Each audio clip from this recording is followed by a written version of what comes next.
Hi friends, welcome to trading pro Telugu channel.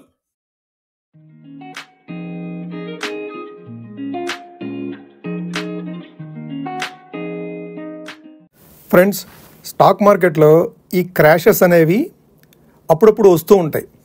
అంటే మీరు కొత్తగా కనుక మార్కెట్లో ఎంటర్ అయి ఉంటే ప్రతిసారి మీరు పెయిన్ ఫీల్ అవుతూ ఉంటారు. మీ పోర్ట్ఫోలియో ఏదైతే డౌన్ అవుతూ ఉంటుందో ఇది పెయిన్ ఫీల్ అవుతుంటారో. కాకపోతే మీకు కనుక ఈ క్రాష్ ఏదైతే మన మార్కెట్లో ఇప్పుడు ప్రస్తుతం ఏదైతే క్రాష్ ఉందో ఇది ఇంతకుముందు ఎన్నిసార్లు వచ్చింది, ఈ విధమైన క్రాషెస్ ఎప్పుడెప్పుడు ఎట్లా జరిగినాయి, ఆ తర్వాత మార్కెట్ ఏ విధంగా రికవర్ అయింది, ఎంతకాలము ఒకవేళ క్రాష్ కనుక అయితే ఎంతకాలము ఆ క్రాష్ ఇంతకుముందు సెల్ ఆఫ్ ఉంది అనేది మీకు ఒక అంచనా ఉంటే మీరు స్థిమితంగా కొద్దిగా స్టేబుల్గా ఉండగలిగిన అవకాశం ఉంది. సో మనకి ఇంతకుముందు మార్కెట్లో ఎన్నిసార్లు క్రాష్ వచ్చిందనేది ఒకసారి చూద్దాము. గత 5 సంవత్సరాల నుంచి మార్కెట్లో ఏ టైమ్స్లో క్రాష్ వచ్చింది, వాటికి రీజన్స్ ఏంటి, అది ఎంతకాలం మార్కెట్లో ఆ క్రాష్ అనేది స్పెసిఫిక్ క్రాష్ ఉందనేది ఒకసారి మనం అర్థం చేసుకుంటే మీకు క్రాష్ గురించి భయపడరు. మీరు ప్రతిసారి మార్కెట్ క్రాష్ అయిన ప్రతిసారి మీరు భయాందోళనకు గురవటం అనేది ఉండదు. భయాందోళనకు గురైతే మన ఇన్వెస్ట్మెంట్స్ని వెనక్కి తీయటం, మరలా మార్కెట్ రైజ్ అయినప్పుడు మనం దాని గురించి అరే మనం తీసామే అనే బాధపడటం, ఇట్లాంటి ఏం జరగకుండా మీకు ఆ క్రాషెస్ గురించి తెలిసి ఉండాలి. ఓకే, ఫస్ట్ క్రాష్ మనకి 2000 సంవత్సరంలో .com బబుల్ అనేది మనకి చాలా సివియర్గా ఇంపాక్ట్ చేసింది స్టాక్ మార్కెట్స్లో. ఇది స్పెసిఫిక్గా నాస్డాక్ నుంచి స్టార్ట్ అయింది. అంటే యుఎస్ మార్కెట్స్లో ఏం జరిగిందంటే ఈ .com ఏదైతే ఇంటర్నెట్ సంబంధించిన వెబ్ సర్వీసెస్ కొత్త కంపెనీస్ పెట్టడం స్టార్ట్ చేశారు. ఈ 2000 అండ్ లేట్ 90స్లో, అంటే 1999, 98 ఆ టైంలో న్యూ కంపెనీస్, కొత్త కంపెనీస్ ఐపీఓస్కి వచ్చినాయి నాస్డాక్లో. అయితే ఈ 2000 దాటిన తర్వాత ఈ .com కంప్లీట్ అయిపోయిన తర్వాత ఆ కంపెనీస్ ఏదైతే ఉన్నాయో అవి పర్ఫార్మెన్స్ సరిగిన రీతిలో చూపించలేకపోయినాయి. చాలా హైప్ క్రియేట్ అయింది ఈ కంపెనీస్కి సంబంధించి. ఆ హైప్కు తగ్గట్టుగా వాటి పర్ఫార్మెన్స్ లేకపోవడంతో ఒక్కసారిగా 2000 ఇప్పుడు ఫిబ్రవరిలో సెల్ ఆఫ్ గురైందనమాట. సో దాంతో మన సెన్సెక్స్ కూడాను అదే రీతిలో సెల్ ఆఫ్కి వచ్చింది. అంటే 5937 5937 రేంజ్లో ఉన్న సెన్సెక్స్ 3404కి పడిపోయింది. అది ఎంతకాలం కొనసాగింది? సుమారుగా 1.5 year, ఫిబ్రవరి 2000 నుంచి అక్టోబర్ 2001 వరకు ఈ క్రాష్ కంటిన్యూస్గా నడుస్తూనే ఉంది. కోర్స్ మధ్యలో రికవరీ వస్తుంది, బట్ కంటిన్యూస్గా ఈ సెల్ ఆఫ్ మాత్రము 2001 అక్టోబర్ వరకు నడిచిందనమాట. ఇది వన్ ఆఫ్ ద లార్జెస్ట్, అంటే మోడర్న్ దీంట్లో ఇది one of the largest and ఎక్కువ కాలం, ఆల్మోస్ట్ 1.5 year ఉంటుంది. ఓకే, ఆ తర్వాత మనకి 2004లో మీరు కనుక గుర్తుంటే, మీరు ఇంతకుముందు మార్కెట్లో ఉండుండా, లేదంటే ఈ పొలిటికల్ సినారియోస్, మన ఇండియన్ పొలిటికల్ సినారియోస్ కనుక మీరు అబ్జర్వ్ చేసి ఉండే వాళ్ళు కనుక అయితే, యూపీఏ గవర్నమెంట్ ఫస్ట్ టైం వచ్చినప్పుడు 2004లో, అయితే 99 నుంచి 2004 వరకు ఎన్డీఏ గవర్నమెంట్ ఉంది. సో ఎన్డీఏ గవర్నమెంటే మరలా వస్తుంది అనుకున్న ఎక్స్పెక్టేషన్స్లో, ఎగ్జిట్ పోల్స్ కానివ్వండి, మిగిలిన ఎక్స్పెక్టేషన్స్ కానివ్వండి, మరలా ఎన్డీఏ గవర్నమెంట్ వస్తుంది అనుకుంటే అకస్మాత్తుగా యూపీఏ గవర్నమెంట్ వచ్చింది. యూపీఏ గవర్నమెంట్ రావడంతో సింగిల్ డేలోనే May 17, 2004లో ఎలక్షన్ రిజల్ట్స్ డే రోజు సెన్సెక్స్ ఆల్మోస్ట్ 15% క్రాష్ అయింది ఇన్ ఏ సింగిల్ డే. అప్పుడే మనకి సర్క్యూట్స్ చేశారు. అంటే ఆల్మోస్ట్ 10%కి వచ్చినప్పుడు ఒక సర్క్యూట్ ఇచ్చారు. 45 minutes సర్క్యూట్ టైం ల్యాప్స్ అయిన తర్వాత మరలా ఓపెన్ అయింది, మరలా 5% క్రాష్ అయింది. సో ఇది one of the largest crash in Indian markets అనమాట, 15% ఇన్ ఏ సింగిల్ డే. అయితే అది మరలా వెంటనే రికవర్ అయింది, అది వేరే విషయం. రికవర్ అయ్యి చాలా స్పీడ్గా మార్కెట్ రికవర్ అయింది. 2008, 2007 కల్లా మరలా ఈ 15% కాదు కదా, ఆ తర్వాత ఇంకో 30% కూడా రికవరీ వచ్చింది మార్కెట్లో. ఓకే, ఆ తర్వాత వచ్చిన క్రాష్ మీరు చూస్తే 2008లో.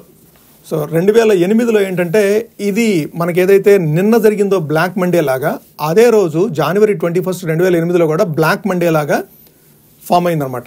సో దానికి ప్రధాన రీజన్ ఏంటంటే లేమన్ బ్రదర్స్ సెల్ ఆఫ్ అనమాట.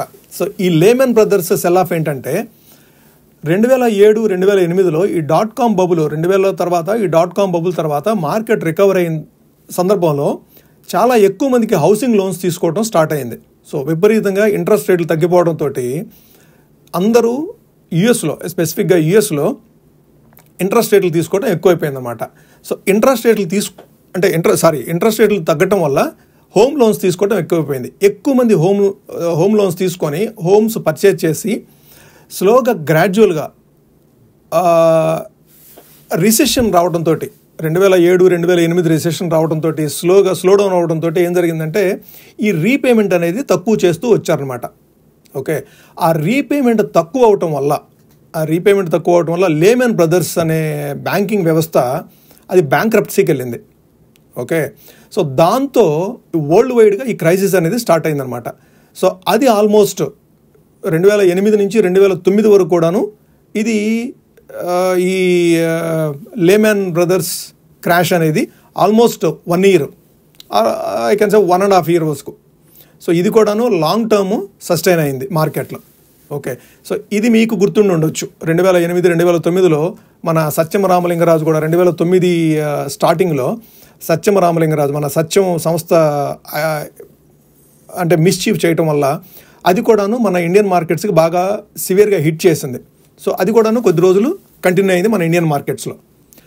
ఆ తర్వాత మేజర్గా మనం చూస్తే కనుక మనకి మేజర్గా క్రాష్ అయిన సందర్భం ఏంటంటే నవంబర్ 2016. ఇది మీకు బాగా గుర్తుండొచ్చు, డిమానిటైజేషను.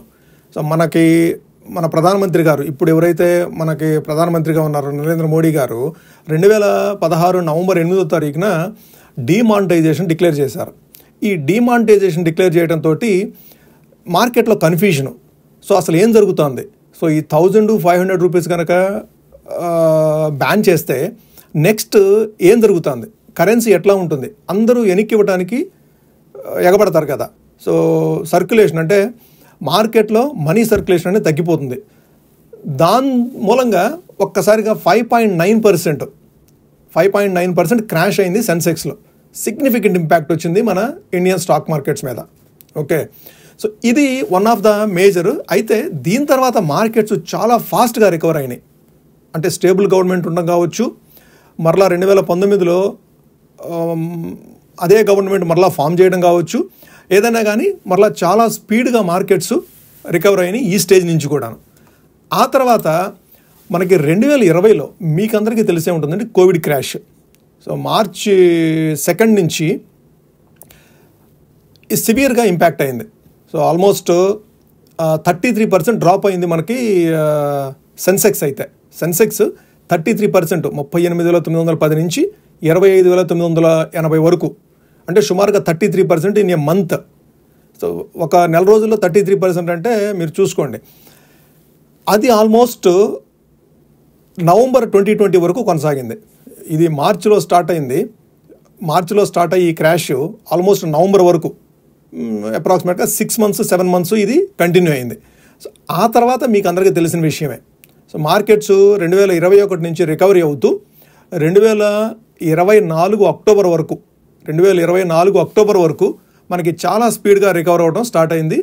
అట్లానే చాలా హైస్ ఫామ్ చేసింది. సో 19,000 నుంచి 19,000 నిఫ్టీ 19,000 లెవెల్లో ఉండేది 26,270 లెవెల్స్ వరకు వెళ్ళిపోయింది. ఓకే, అక్కడి నుంచి మనకు అక్టోబర్ 2024. సో ఇది మీకు అందరికీ చాలా బాగా గుర్తుండే ఇది. సో ఇప్పుడు కూడాను ఆ కరెక్షన్ కంటిన్యూ అవుతానే ఉంది.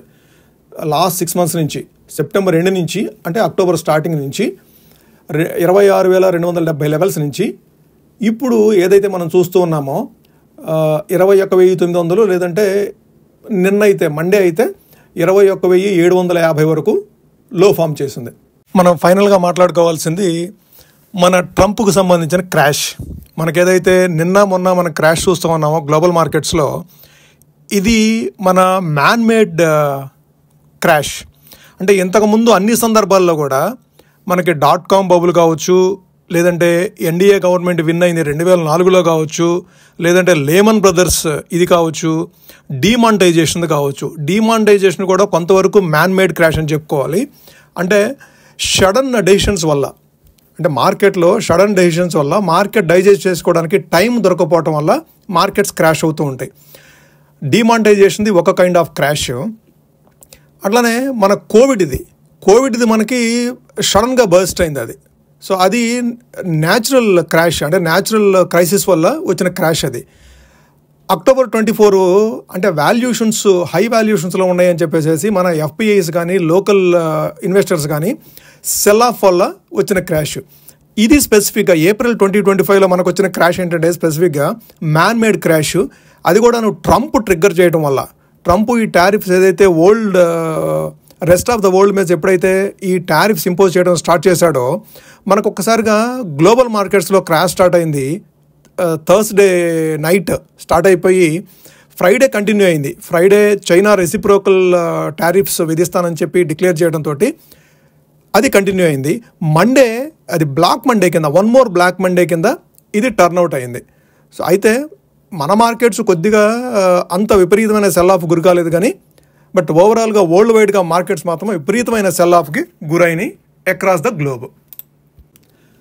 ఇది గత 25 సంవత్సరాలుగా, గత 25 సంవత్సరాలుగా మన మార్కెట్లోకి వచ్చిన క్రాషెస్. సో వీటన్నిటిని బట్టి మనం చూడాల్సింది ఏంటంటే, ఎప్పుడైనా క్రాష్ వస్తే స్టాక్ మార్కెట్లో, స్పెసిఫిక్గా స్టాక్ మార్కెట్స్లో, పైగా ఎమర్జింగ్ మార్కెట్స్లో లైక్ ఇండియా, ఎప్పుడైనా క్రాష్ వస్తే అది ఆపర్చునిటీ కింద యూజ్ చేసుకోవాలి. ఆ ఆపర్చునిటీస్ని మీరు స్లోగా గ్రాడ్యువల్గా ట్రెంచెస్లో బై చేసుకోవడానికి ప్రయత్నం చేయాలి. ఒక వాల్యూ ఉన్న స్టాక్స్ని మీరు కొన్ని స్టాక్స్ని పిక్ చేసుకొని ఆ స్టాక్స్ని కంటిన్యూస్గా అబ్జర్వ్ చేసుకుంటూ వన్స్ ఇన్ ఏ వైల్ మీకు ఎప్పుడైతే క్రాష్ వస్తుందో, ఇట్లాంటి క్రాషెస్ వస్తాయో ఆ క్రాషెస్ని మీరు యూజ్ చేసుకుంటూ మీరు లాంగ్ రన్లో పోర్ట్ఫోలియోని మెయింటైన్ చేసుకోవడానికి ఈ క్రాషెస్ కానివ్వండి, ఇటువంటి సెల్ ఆఫ్స్ మార్కెట్లో, ఈ sell offs every now and then అప్పుడప్పుడు వస్తూ ఉంటాయి. ఇవి వచ్చినప్పుడు మీరు వెయిట్ చేసి, స్టాక్ మార్కెట్లో ఎప్పుడు కూడాను పేషెన్స్ ఉన్న వాళ్ళే సక్సెస్ అవుతారు.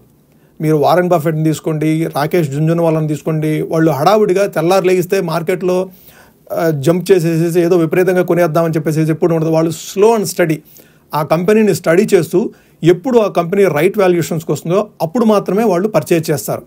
ఓకే, యాక్చువల్గా మార్కెట్లో ఒక నానుడు ఏంటంటే, అందరూ భయపడుతూ అమ్మేటప్పుడు మనం కొనాలి, అందరూ ఆనందంగా ఉన్నప్పుడు, అంటే ఎప్పుడు కూడాను మార్కెట్ రైజ్ అయినప్పుడు అందరూ ఆనందంగా ఉంటారు, ఆనందంగా ఉన్నప్పుడు మనం అమ్ముకోవాలి.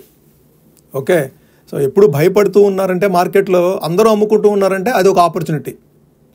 అందరూ హ్యాపీగా ఓకే మా పోర్ట్ఫోలియోస్ చాలా పాజిటివ్గా ఉన్నాయని చెప్పేసి ఆనందపడుతున్నారంటే అది కూడా ఆపర్చునిటీ మనకు సెల్ చేయడానికి, మన ప్రాఫిట్స్ బుక్ చేసుకోవడానికి.